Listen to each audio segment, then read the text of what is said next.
Friends, have you ever designed yourself into a corner and now you have to design your way out? Then you're gonna love this episode. Welcome to another episode of Laugh Cry DIY. I am your host, and we are continuing the journey of designing my new apartment, specifically the dining room and kitchen areas. In previous episodes, I turned my tiny dining room into a cute French cafe. I also made over my kitchen to add a little fun pop of pink. But there's one thing I never showed you. The kitchen and the dining room are all one open room.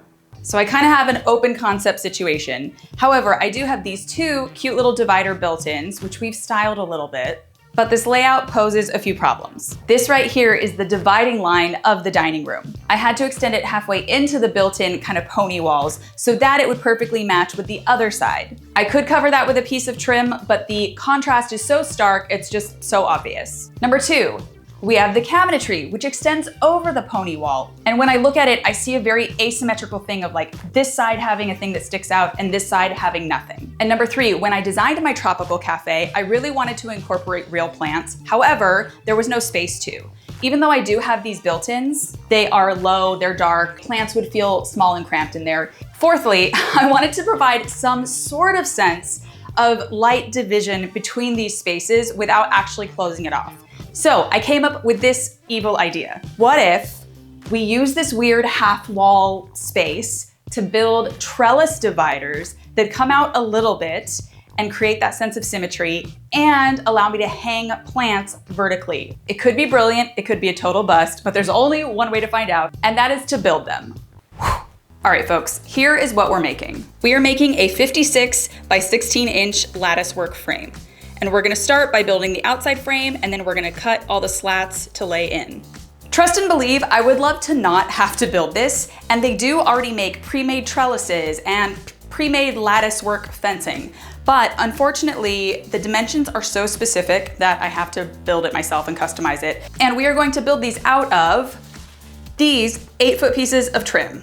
I think this is a 1 1/4 inch trim I got from the hardware store, and we're gonna cut her down using a miter box and saw. This is a $20 purchase, and it's basically a little template that allows you to cut wood at various angles. Because when you're creating a frame, you need to cut the corners at a 45-degree angle so that together they form a perfect 90-degree angle. Ooh, math, fancy. Okay, so we're gonna clamp this box down so that it doesn't move. And I have marked my 56-inch point on the trim.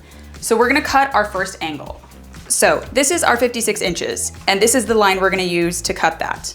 These little pieces here are these little clamps that you put in and you twist to hold the wood in place. And then that way it doesn't move. And before we saw, safety. Oh, there we go, ooh la la. One note. When you're cutting, it's really important that you cut the angles correctly so that you don't have like this one going this way and then this one also going that way. You want them to look like this. And you'll see here, to avoid that confusion, I actually pre-draw my angle so that I don't mess it up. And these points are your actual measurement. So I want 16 inches, so from point to point is the actual measurement. Sometimes people accidentally measure inside to inside, and that's not your correct measurement. So, saving you moments of hell. Now, ooh la la, look at this. We got a full set of framing pieces. And just to sanity check, to make sure they will actually meet, let's see. Oh, they look good. Okay, now that I have all my frames, I don't actually need to cut angles anymore. We're just gonna cut straight flat lines. And I'm gonna switch tools because I'm not gonna cut all those flat pieces by hand. Bye-bye, miter saw, it was good while it lasted. Now we're gonna use this multi-purpose cutting tool, which just has a simple flat blade to those lines. And we're gonna do them all in one in kind of a cool, clever way. And I think you can see here, I've already pre-marked my 16-inch pieces. I also have marked the 56-inch slats that need to be straight. Oh wait, also, to save money, I noticed that long paint sticks are the exact width and thickness. So I just got a ton of these to save a little money and save a little cut down time. To make myself a little guide, I'm actually gonna clamp one of these down straight over all of those pieces. Okay, so you can see these are all my little 16-inch marks. So I basically clamped this line to somewhat keep them in line and give me a bit of a guide for the cutter tool.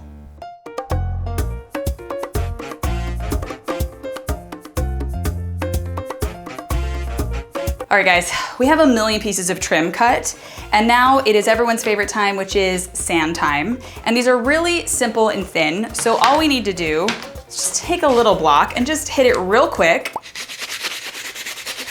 Easy peasy.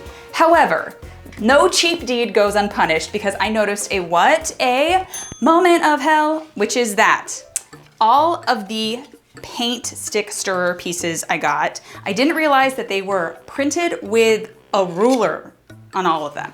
Yay, this is not the end of the world. It just is gonna require extra sanding, and that is really annoying. All right, one down, 24 to go. Hate it. Guys, it's so sweaty. And now we have to stain all the wood. You know I love to complain about a project that no one is making me do but myself. So we have our stain. We have gone with a Gunstock 221. Basically, we are looking for a reddish kind of color that will look like a sort of like redwood cedar fence or whatever, and it will also match with other tones in the space, being specifically the red undertone rattan chairs that I have in the space. Okay, I also have a really broken sponge that I'm gonna use to apply these with.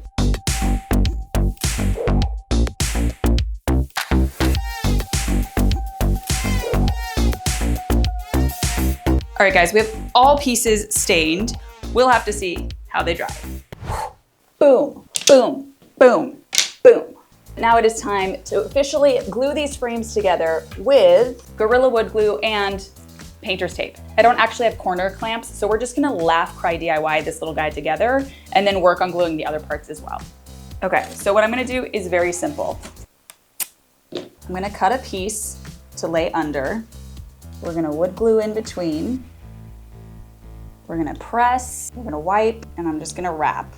Press, wipe again, and we're gonna repeat.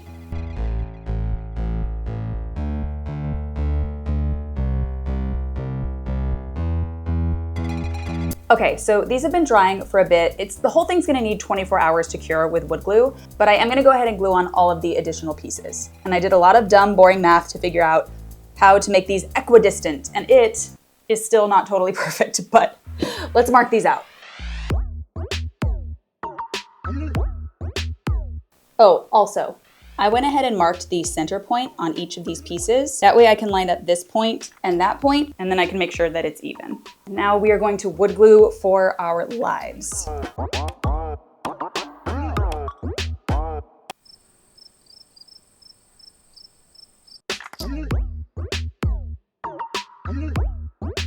And we're wiping any excess glue coming out.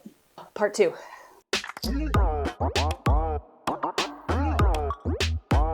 And we're wiping. Okay, and we're gonna clamp this down a little bit with my favorite tool, photo albums. And other miscellaneous objects.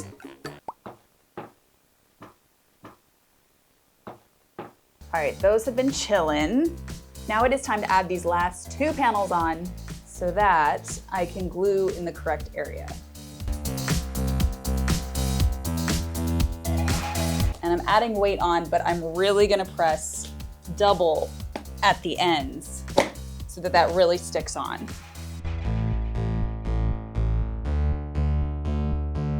And we're wiping more.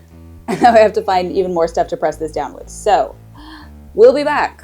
And look at these beauties. Okay, so here's how we're gonna put these up. First of all, we have these little picture hangers.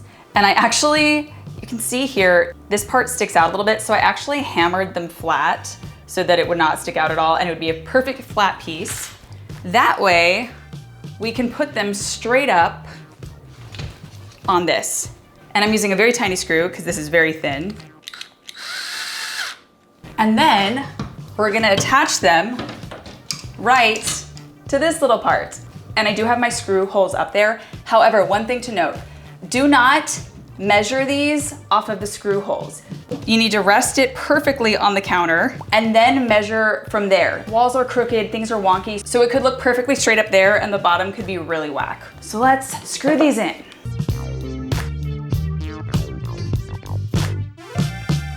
Okay, those are in, and now it is officially plant time. And what I did was I got a bunch of lightweight little plastic planters. Some of them are the little half style, and some of them are full planter style. And I actually just screwed a little hole in, you can see there. Oh, and full transparency, these were gray plastic, and I just painted them terracotta color.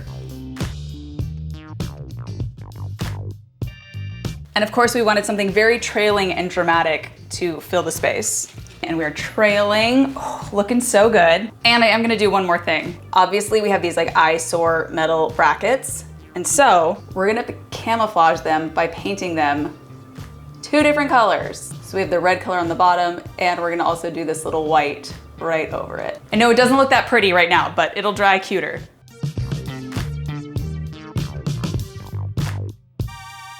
We're gonna trail these through on this side.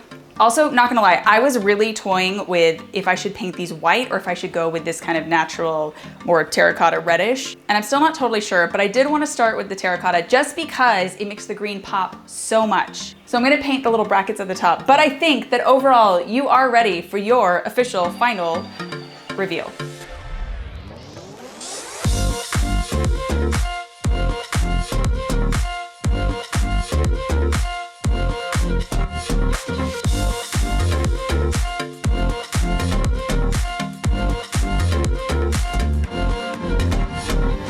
Well, you guys, I'm not gonna lie, this was a really big experiment, but I have to say, for now, I really dig the red and green. I really only made them come out 16 inches so that we had the illusion of separation, but it wouldn't be too intrusive, and so that I could still maintain some counter space. In general, I just think it's a cool, creative, unique, interesting way to use a space. And honestly, if I were you, just use the pre-made versions. This was a lot of work for a very specific dimension. But if you haven't seen my kitchen or dining room makeovers, I will link those below. They are very fun and very dramatic. You can also sign up for my newsletter where I send out monthly roundups of DIY decor inspiration. And I wish I could say I was officially done with this space, but I actually do have one more DIY I would like to do in this dining area. But until then, I will just be here tending to these plants and hoping I don't kill them.